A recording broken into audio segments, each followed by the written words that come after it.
আমরা দেখতে পেলাম যে ভারতে অসুরের মূর্তি বানানো হয়েছে ডক্টর ইউনূসের চেহারা দিয়ে। তো এগুলো তো অত্যন্ত নিম্ন রুচির পরিচয়। ভারতে যদি সেখানে মোদী সাহেব মধ্যযুগের অন্ধকার নামিয়ে নিয়ে আসেন, আমরা বাংলাদেশের মানুষ সেই অন্ধকার আমরা গ্রহণ করতে পারি না। গত কয়েকদিন আগে, 2-3 দিন আগে দুর্গাপূজা সম্পন্ন হলো। কি না ষড়যন্ত্র হয়েছে, কত না ষড়যন্ত্র হয়েছে আমরা দেখেছি।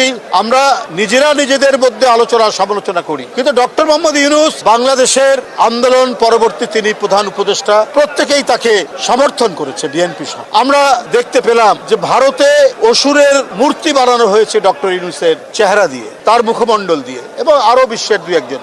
তো এগুলো তো অত্যন্ত নিম্ন রুচির পরিচয়।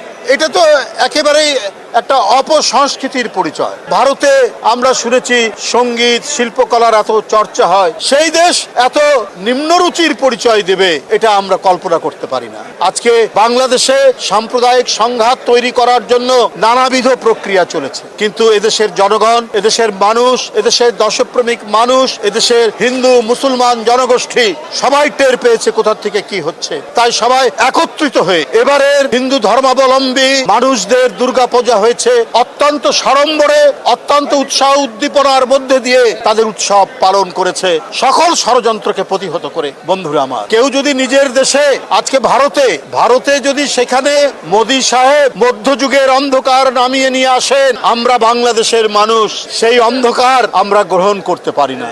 এদেশের মানুষ, কি হিন্দু কি মুসলমান, কি আলেম কি ওলামা, কি মসজিদের মুয়াজ্জিন, মসজিদের ইমাম, মাদ্রাসার ছাত্র, প্রত্যেকেই আপনার পূজা মণ্ডপ পাহারা দিয়েছে। এইটা হচ্ছে আমাদের ঐতিহ্য, এই সম্প্রীতির ঐতিহ্য।